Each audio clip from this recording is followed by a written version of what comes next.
I remember that call I got from my doctor saying there's an abnormality on your brain and we need to check this out.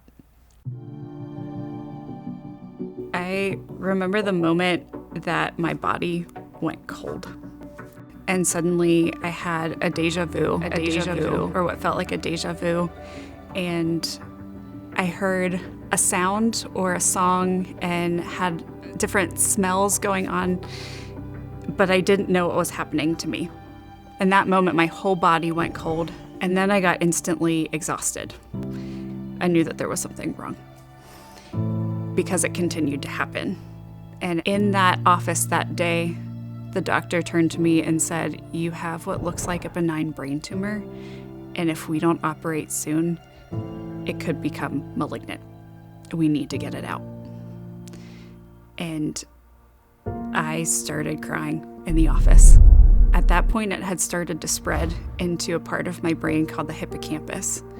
What I found out is that the hippocampus controls your emotions and your memory. And the doctor was curious if we could take out part of my hippocampus. What would the effects be on my body, my brain, my memory, my emotions? Could I regulate afterwards? Would I have my memory intact? Could I lose function? Would I still be able to do my job? Would I remember the people around me? The other uncertainty was I could die. I could go into the operating room and not come back.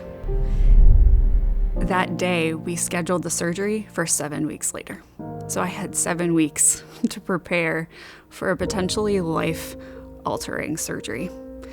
I knew that reality, and yet at the same time, the supernatural peace of God took me through it.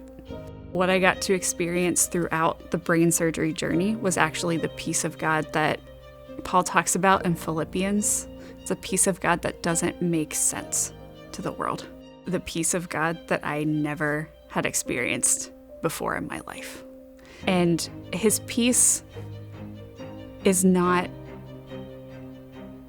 because my circumstances were good. His peace came through his presence. And that, as Christians, we were promised his presence. We don't have the strength or the courage on our own, but God provides that through his presence. And that's what I experienced throughout my surgery journey, to the point where I was experiencing the peace of God to the point where I was taking selfies the morning of my surgery, that I woke up ready for surgery. Not knowing the outcomes, but I was ready for it. And I remember the last thing before being wheeled into an 8-hour procedure that I looked up at the nurse and said, "Oh, is this it?" It's like there was not a care. I did care. But that was the peace of God speaking that day.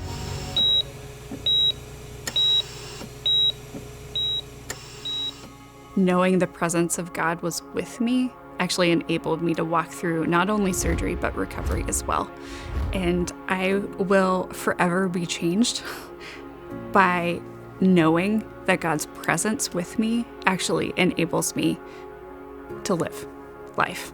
And I'm telling you this today, being on the other side of brain surgery. So no matter what you might be experiencing right now, whatever trial you might be going through, my best advice to you is to walk closely with God through it and to give your emotions to him. Whether you're angry or frustrated or deeply depressed, even, to take those emotions to God, because he will never deny you coming to him. His presence really changes everything. That gives you hope.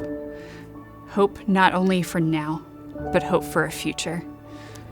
Not only hope for eternity with God, without tears, without fear, without evil, without injustice, without suffering. There's hope for eternity, but there's also hope now.